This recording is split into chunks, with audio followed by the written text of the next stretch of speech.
بسم الله الرحمن الرحیم. نن د پی ایچ پی کورس شروع کو. تر ټولو لومړی مخکې د پی ایچ پی انټروډکشن کو چې د پی ایچ پی څه ته ویل کیږي، د دې استعمال د څه لپاره کو، ګټې یې څه دي.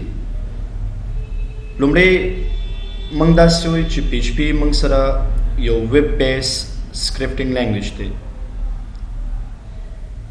ویب بیسډ scripting language دی.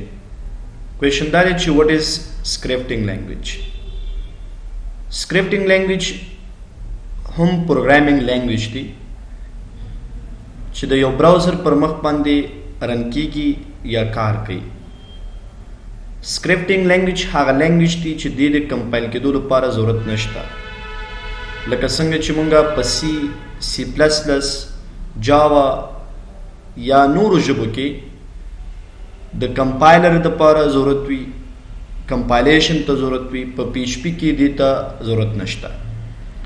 موږ نارملی دوه قسمه ژبې لرو په سکرپټینګ کې، چې یو ته موږ کلاینټ سایډ سکرپټینګ لینګویج ویلی شو، او دوهم موږ سره سرور سایډ سکرپټینګ لینګویج دی. کلاینټ سایډ سکرپټینګ لینګویج کومې لینګویج دی یا کلاینټ سایډ سکرپټینګ لینګویج کوم ژبې دي او کار څنګه کوي. موږ سره کلاینټ سایډ سکرپټینګ لینګویج دی هغه لینګویج دی چې کله د یو براوزر پر مخ باندې رن کیږي او د هغې په کوډ کې موږ اټومیټیک ایډیټینګ کولی شو، لکه فار ایگزامپل ویب سکرپټ یا جاوا سکرپټ. ویب سکرپټ او جاوا سکرپټ دواړه موږ سره کلاینټ سایډ سکرپټینګ لینګویج دی. د دې کوډ د براوزر پر مخ باندې اټومیټیک رن کیږي. حکم چې موږ سره سرور سایډ سکرپټینګ لینګویج دی، د دې سرور سایډ سکرپټینګ لینګویج کوډ اټومیټیک موږ ته د براوزر یا د کلاینټ په کمپیوټر کې اټومیټیکلی نه رن کیږي. دغه کوډ هایډن وي، لکه فار ایگزامپل سرور سایډ سکرپټینګ لینګویج کې موږ سره پی ایچ پی ده، ډاټ نیټ دی، پایتون، داسې نورې ژبې دي. د هغې کوډ چې کله د براوزر پر مخ رن کیږي په کلاینټ کمپیوټر کې رن کیږي، هغه د ایچ ټي ایم ایل فارمیټ په شکل باندې رن کیږي. حکم چې موږ سره کلاینټ سایډ سکرپټینګ لینګویج دی، دا اټومیټیکلی موږ کولی شو ایډیټ کو او دا کوډ موږ سره په کلاینټ باندې اټومیټیکلی رن کېدلی. دا موږ سره ویب بیس سکرپټینګ لینګویج دی پی ایچ پی. پی ایچ پی په خپله څه ته وایي؟ واټ از پی ایچ پی؟ اصلا پی ایچ پی اخیستل شوې ده د هایپرټیکس پری پروسیسر نه. هایپرټیکس پری پروسیسر نه مطلب دا دی چې د دې کوډ د ایچ ټي ایم ایل په داخل کې کیږي، بل د دې کوډ مخکې نه، لکه څنګه چې موږ کمپایلیشن کو په سی یا سی پلس پلس کې، هغه شان ته دی نه دی. نو دې د وجې نه دې ته پری پروسیسر لینګویج ویل کیږي. د دې په ذریعه باندې موږ ډینامیک ویب سایټ جوړولی شو تھرو ډیټابیس یا د ډیټابیس سره. ډینامیک ویب سایټ نه څه مطلب دی؟ ډینامیک ویب سایټ نه مطلب دا دی که چېرته موږ فار ایگزامپل یو داسې ویب سایټ کریټ کول غواړو چې موږ د کوډ په ذریعه هغې کې بیا ایډیټینګ ونه کړو، لکه هغه به خپل یو ایډمین فاینل لري. که چېرته موږ ډیلیټ، اپډیټ یا نور څه انزرشن کو د ویب سایټ پر مخ باندې، نو هغه به د یو ایډمین پینل پیج نه کیږي. او دې سره څنګه کې بیا ډیټابیس ضروري دی، ځکه هغه انفارمیشن چې موږ یې اپډیټ کو یا ایډیټ کو یا انزرټ کو، هغه به په ډیټابیس کې پراته وي او د ویب سایټ پر مخ به د ډیټابیس نه موږ ته شو کیږي. د دې سره څنګه کې موږ کولی شو چې په دې کې موږ ویب بیس سافټویر اپلیکیشن هم کریټ کو. لکه مثال د ویب بیس سافټویر اپلیکیشن دا دی که چېرته فار ایگزامپل موږ سیل مینجمنټ سیسټم غواړو، یا فار ایگزامپل سټوډنټ فی سیسټم جوړول غواړو د یو یونیورسټۍ دپاره، انسټیټیوټ یا د سکول دپاره، نو دغه شانته اپلیکیشن هم موږ کولی شو چې د پی ایچ پی په داخل کې کریټ کو، جوړې کو. د پی ایچ پی لینګویج په ذریعه باندې موږ ویب بیس سافټویر اپلیکیشن هم کریټ کولی شو او بل ډینامیک ویب سایټ هم کریټ کولی شو. ولې پی ایچ پی موږ وایو؟ ځکه موږ سره ډېرې ژبې شته، مختلف لینګویج ته د PHP استعمال ولیکو. لومړی خو دا دی چې د دې لرنینګ یا زده کول ډېر اسانه دي ځکه های لیول لینګویج دی، نو په دې اساس باندې های لیول لینګویج نورم دی خو په دې کې ډېرې اسانتیاوې دي نسبتاً د نورو نه. بل دا اوپن سورس لینګویج دی، د دې کوم لیسنس ته ضرورت نشته لکه څنګه چې ډاټ نیټ لینګویج یا هغه ضرورت لري. درېیمه خبره دا ده چې PHP مونږ سره آبجیکټ اورینټډ پروګرامینګ لینګویج دی د جاوا په شان. بل کراس پلیټفارم کمپیټیبلټي هم په دې کې مونږ سره شته.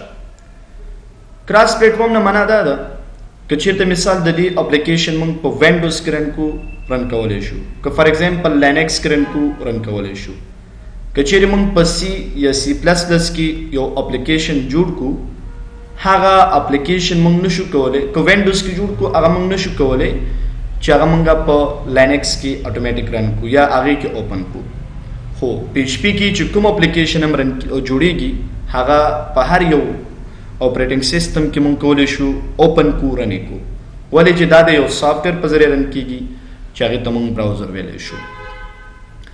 بل مونږ کولی شو د PHP دپاره کوم سرور چې مونږ سره موجود دي، که هغه IIS سرور دی، که هغه مونږ سره اپاچي سرور دی، دا دواړه سرورونه کولی شي یا نور داسې ډېر سرورونه شته دی چې د دې په ذریعه باندې مونږ د PHP استعمال کولی شو.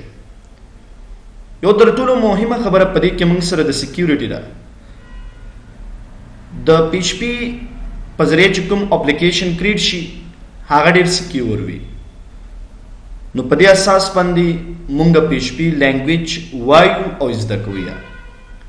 بل د PHP لینګویج په ذریعه چې کوم مخکې یا کوم چې انټرنیشنل اپلیکیشن جوړ شوي دي هغه هم مونږ سره سکیور دي، استعمال په نړۍ کې زیات دی، په همدې اساس باندې مونږ د PHP لینګویج وایو. د PHP د استعمال لپاره چې مونږ د دې په ذریعه باندې کوم ماډل اپلیکیشن یا ویب سایټ کریټ کو، فار ایگزامپل CMS کنټینټ منیجمنٹ سیستم که مونږ کریټ کول غواړو د دې په ذریعه جوړولی شو. ای کامرس ویب سایټ که تاسې غواړئ کولی شئ د PHP په ذریعه باندې جوړ کړئ. میل سرور که تاسې غواړئ لکه مثال جیمیل وغیرہ. چیټینګ سیستم، فایل سټوریج سیستم، لیټ سپوز ون ډرایو، ګوګل ډرایو، دا شانته. ERP انټرپرایز ریسورس پلانینګ په یو ارګنایزیشن کې د هغې لپاره هم د دې نه استفاده کیږي. CRM سیستم، کسټمر ریلیشنشپ مینجمنټ سیستم، لیټ سپوز په بزنس کې مونږ سیل کو د هغې لپاره یو اپلیکیشن جوړول غواړو نو کولی شو PHP کې جوړ کو. یا مثال په ډول مونږ سټاک سیستم کریټ کول غواړو، کولی شو چې مونږ د PHP لینګویج په ذریعه باندې یو سټاک انوینټري سیستم جوړ کو. کوم چې مونږ سره په PHP کې جوړ شوي ویب سایټ دي، پاپولر ویب سایټ دي، لکه مثال فیسبوک یو سوشل نیټورک چې په ټوله نړۍ کې د دې نه استفاده کیږي. یهو سرچ انجن دی چې د دې نه هم ډېره استفاده کیږي، نړیوال ویب سایټ دی، انټرنیشنل ویب سایټ دی یا سرچ انجن دی. ویکیپیډیا، ورډ پریس، داسې نور هم شته مونږ سره. دا هغه پاپولر ویب سایټ دي چې کوم مونږ په سوشل نیټورک دپاره یوز کو یا سرچنګ دپاره یوز کو یا میلنګ دپاره مونږ یوز کو. یا مثال د فلپکارټ لکه دا مونږ سره د سیل انلاین سیل دپاره چې کوم دی یو ویب سایټ د اپلیکیشن دی چې د په ذریعه باندې مونږ انلاین سیل کولی شو. داسې ډېرې اپلیکیشنې شته دي چې په PHP کې جوړې شوي دي او ترې استفاده کیږي. د PHP لپاره کومې سافټویر ضروري دي چې مونږ باید له ځانه سره ولرو تر څو د PHP کوډ یا د PHP په ذریعه باندې یو اپلیکیشن کریټ کړو. تر ټولو لومړنی مونږ سره ایډیټر ته ضرورت دی. ایډیټر په ذریعه باندې مونږ کوډ کو. براوزر ته ضرورت دی چې مونږ بیا د خپل کوډ نتیجه او ریزلټ وګورو. او بل مونږ سره سافټویر ته ضرورت دی، ویم اور زیم سرور ته ضرورت دی چې د دې په ذریعه باندې مونږ هغه خپل د PHP کوډ رن کو. بغیر د ویم اور زیم سرور نه مونږ نشو کولی PHP کوډ وکړو. نو په دې کې یو حتمی باید مونږ د ځان سره ولرو تر څو د PHP کوډ په اسانۍ سره وکړو. ایډیټر لکه مخکې مونږ وی چې مونږ ته تر ټولو لومړی ایډیټر ضرورت دی. د پی ایچ پی لپاره مختلف قسمه ایډیټر شته. کوم ایډیټر چې ما دلته لیکلي لکه نوټ پیډ، نوټ پیډ پلس پلس، وی ایس کوډ، سبلایم، اتوم، پی ایچ پی سټروم، دا هغه ایډیټر دي چې د دې په ذریعه باندې مونږ کولی شو د پی ایچ پی کوډ وکړو. نو مونږه د پی ایچ پی په دې کورس کې لومړی چې کوم سیریز دی هغه مونږ سره د پی ایچ پی لینګویج دی صرف. نیکسٹ سیریز به مونږه د مای سکیول ډیټابیس باره کې، ورپسې به بیا مونږه یو پروجیکټ کو، یو پروژه به دې کې کو.